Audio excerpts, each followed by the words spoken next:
कबीर के पापा का ट्रांसफर रामपुर में हुआ था। अब कबीर का रामपुर के स्कूल में एडमिशन करवाया गया। नया स्कूल था और पुराने साथी सभी छूट चुके थे, इसीलिए कबीर बहुत उदास रहता था। मम्मी, मेरा तो यहाँ मन ही नहीं लग रहा है। मेरी अभी तक किसी से दोस्ती भी नहीं हुई है। अभी तो 2-3 दिन ही हुए हैं, किसी बच्चे से दोस्ती करो। मम्मी, जो मुझको अच्छा लगेगा और जो सच्चा ईमानदार होगा वही बनेगा मेरा दोस्त। तो फिर बैठे रहो, आजकल कोई ऐसा नहीं होता बेटा। कबीर स्कूल गया।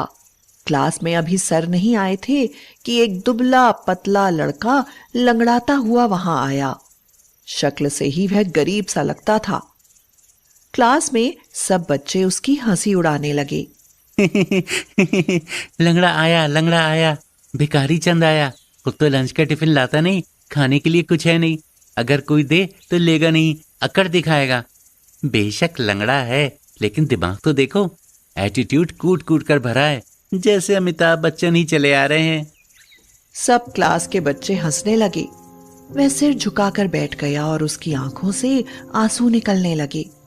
यह देखकर कबीर से नहीं रहा गया और वह उन सबसे बोला, तुम लोगों को शर्म नहीं आती उसकी हंसी उड़ाते हुए? वो क्या अपने आप ऐसा हो गया है? कल को तुम भी ऐसे हो जाओ तो क्या करोगे? सारे क्लास में सन्नाटा छा गया। तुम इसके कौन हो? तुम इसकी तरफदारी क्यों कर रहे हो? कबीर से फिर नहीं रहा गया। वह उठकर खड़ा हो गया और बोला, मैं इसका कोई नहीं हूं, लेकिन इंसानियत के नाते किसी का मजाक नहीं उड़ाना चाहिए। कबीर को इतना गुस्सा देखकर सब चुप हो गए। तब तक सर आ गए और पढ़ाई शुरू हो गई। क्लास खत्म होने के बाद जैसे ही सब लोग बाहर निकले, उन बच्चों ने उस लड़के को घेर लिया और उसको पीटने लगे। कबीर जब क्लास से बाहर निकला तो उसने देखा कि वह लड़का जमीन पर पड़ा हुआ था और सारे लड़के उसको मार रहे थे। कबीर उन सबके पास पहुंचा और जोर से बोला, खबरदार, जो किसी ने इसको मारा तो। उसे देखकर सभी लड़के वहां से भाग गए। कबीर ने उस लड़के को उठाकर खड़ा कर दिया। तुम इनको मार नहीं सकते, तुम्हारा नाम क्या है? वह लड़का अपने आंसू पोंछता हुआ बोला, मेरा नाम विवेक है। मैं इनसे कमजोर हूं, मैं इनको कैसे मार सकता हूं? मैं समझ गया, ताकत में तुमको कमजोर समझकर ये तुमको मारते हैं, लेकिन अब नहीं मारेंगे। धन्यवाद दोस्त।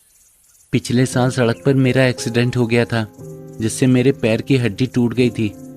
बहुत ज्यादा डैमेज हो गई थी, ऑपरेशन से भी ठीक नहीं हुई, इसलिए मैं लंगड़ा हो गया।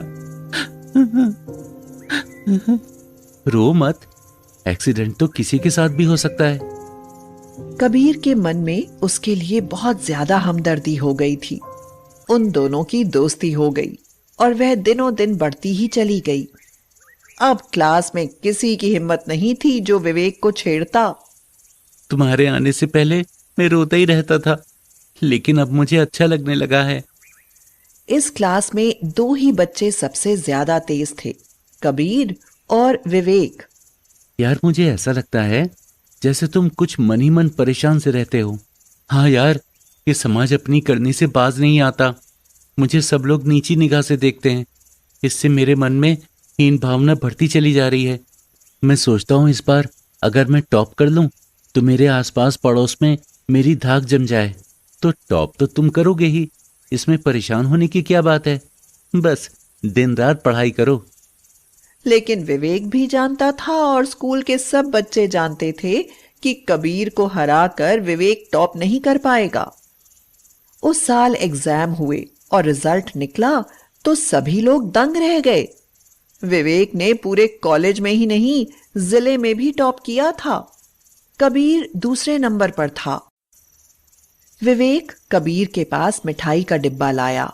कबीर ने उसे बधाई दी तो विवेक उसके गले लगकर रो पड़ा। यार, ये तूने क्या किया? मैंने क्या किया? कुछ भी तो नहीं। मुझसे झूठ मत बोल यार, ये तूने ही किया है। पेपर में ऐसा कुछ नहीं था जो तुझे आता नहीं था। इसका मतलब है तूने 2 नंबर का क्वेश्चन छोड़ दिया, तो मेरे नंबर भी कहाँ कमाए हैं? मैं भी टॉप पोजीशन पर हूँ, सिर्फ तुझसे ही तो नीचे हूँ। और तेरे सामने हारकर मैं अपने आप को जीता महसूस कर रहा हूँ यार। देख, आज तेरा अखबार में फोटो छपा है, सब लोग तुझे बधाई देने आ रहे हैं। आज तेरी हंसी उड़ाने वाले तेरी तारीफ कर रहे हैं। ये सब तेरी ही बदौलत हुआ है यार। तूने मुझे आसमान पर पहुंचा दिया। अगर मेरे रहते हुए तू हीन भावना से घिरा और लोगों ने तेरा मजाक उड़ाया और मैं तेरे लिए कुछ नहीं कर पाया, तो फिर मेरी दोस्ती बेकार है। एक क्वेश्चन छोड़ दिया तो मैं तेरे चेहरे पर हंसी ला सका, तेरे लिए समाज में इज्जत ला सका, तो ऐसे मेरे 100 नंबर कुर्बान है। अब विवेक को सभी लोग आदर की निगाह से देखते थे। विवेक और कबीर अपनी पढ़ाई पूरी करते गए। दोनों एक दूसरे की मदद करते थे और दुख सुख में साथ ही रहते थे। अब पढ़ाई पूरी हो चुकी है, मेरे पापा का ट्रांसफर हो गया है। अब हम कुछ सालों के लिए दूसरी जगह शिफ्ट हो रहे हैं। कबीर चला गया और उन दोनों की मुलाकात हुई एक अजीब से मोड़ पर। एक गवर्नमेंट फूड कंपनी के मैनेजर की पोस्ट की लिखित परीक्षा हो चुकी थी और आज इंटरव्यू था। इंटरव्यू देने के लिए जब कबीर पहुंचा तो उसने देखा कि विवेक भी वहां आया था। दोनों मिले, एक दूसरे का उन्होंने गर्मजोशी से स्वागत किया। क्या कर रहा है तू आजकल? कुछ नहीं, बच्चों को ट्यूशन पढ़ा रहा हूँ यार। बहुत भटका मगर कोई नौकरी नहीं मिली। तू क्या कर रहा है आजकल? पुलिस डिपार्टमेंट में जॉब लग गई है, कांस्टेबल हूँ। सोचा था ये अच्छी पोस्ट मिल जाएगी, इसलिए इसमें फॉर्म भर दिया था। ईश्वर तुझको सफलता दे। विवेक ने जब यह बात कही तो कबीर मुस्कुराने लगा। यहाँ मैनेजर की पोस्ट एक ही थी। करीब 20-25 कैंडिडेट आए हुए थे।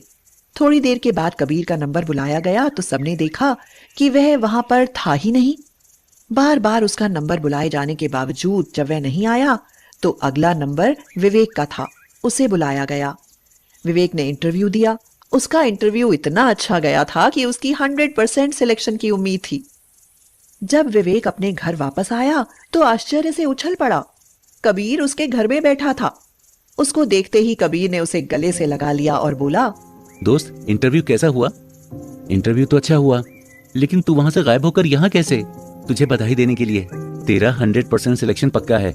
जितने भी कैंडिडेट्स आ रहे थे मैंने सबसे पूछा, किसी का भी इंटरव्यू अच्छा नहीं गया। सबसे लास्ट में मेरा और तेरा रह गया था। मैं वहां से हट जाता तो तेरा सिलेक्शन पक्का था। अब हम दोनों में से किसी एक को नौकरी मिलती तो दोस्त, मेरे लिए तो मेरी इसी नौकरी में दरोगा की पोस्ट में प्रमोशन के लिए परीक्षा आ रही है। मैं उसमें बैठूंगा और दरोगा होने के बाद भी आगे आईजी की पोस्ट के लिए प्रमोशन होगा। हर परीक्षा में बैठूंगा और मैं पास हो जाऊंगा। पर तेरे लिए तो एक बड़ा चांस यही था। तुझे आने जाने में तकलीफ होती है, तेरे लिए इतना अच्छा मौका है, वो बार बार नहीं आता। इसलिए फिर मैं खिसक लिया और यहाँ आ गया। विवेक की आंखों में आज फिर आंसू थे।